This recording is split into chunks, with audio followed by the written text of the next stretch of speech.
সালাম আলাইকুম ভিউয়ার্স, দেখতেছেন এখানে সম্পূর্ণ ফায়ারের সিস্টেম বা ফায়ার কানেকশনের যত পাইপ আছে সবগুলো হলো নাহাস বা জিআই।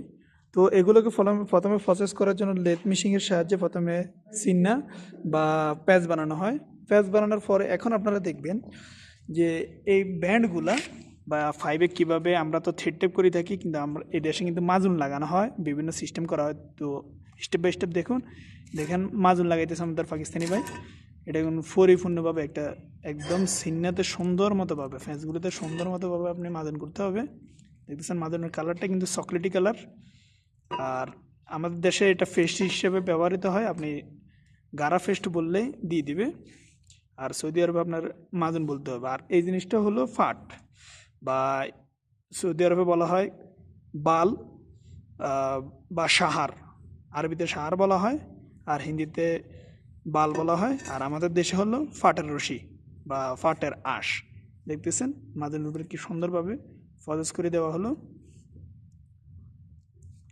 একদম সুন্দরভাবে ফজসটা হয়ে যেতেছে। এটা হলো সোনালি আঁশ। হ্যাঁ, দেখতেছেন ফজসটা কিন্তু সুন্দরভাবে হয়ে গেল। এখন আর একটু দেখতেছেন, আর একটু পরিমাণে ফাটের রশি বা বাল নিয়ে নিল,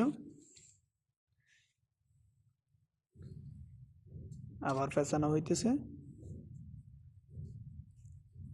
মোট কথা পরিপূর্ণভাবে যেন বসে ওই অনুযায়ী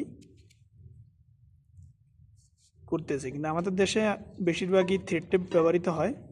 আর অনেক পুরানো বিল্ডিংয়ে এখনও পর্যন্ত দেখা যায় যে তারা কাপড়কে টুকরা টুকরা করে কাপড় দিয়েও এইসব কাজগুলো করে থাকে। তারপরে দেখতেছেন এখানে মাজন লাগাই দেওয়া হইতেছে।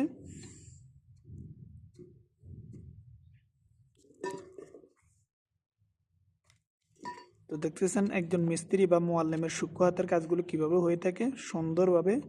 হয়তো একটু টাইম বেশি লাগবে, কিন্তু সুন্দরভাবে প্রকৃতপক্ষে কাজগুলো যেভাবে করা লাগে এভাবে করতে হবে। এটা হলো থ্রেড টেপ। এখন প্রথম পর্যায়ে এসে দ্বিতীয় স্টেপে থ্রেড টেপ ফ্যাশনের কাজ হইতেছে, যেন জয়েন্টে স্ট্রং একদম পরিপূর্ণভাবে স্ট্রংলি হয়ে যায়। ব্যবসায় দেখতেছেন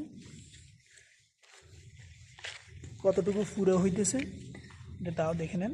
এটা কিন্তু 2 ইঞ্চির পাইপ। হ্যাঁ, কমপ্লিট হয়ে গেছে। এখন আপনার সকেট ব্যান্ড যেটা লাগানোর বাস লাগিয়ে দিবেন। ফিটিংসটা করার পরেই ফিটিংসটা হয়ে যাবে। তো অবশ্যই আমাদের পাকিস্তানি ভাইটার জন্য দোয়া করুন ইনশাআল্লাহ।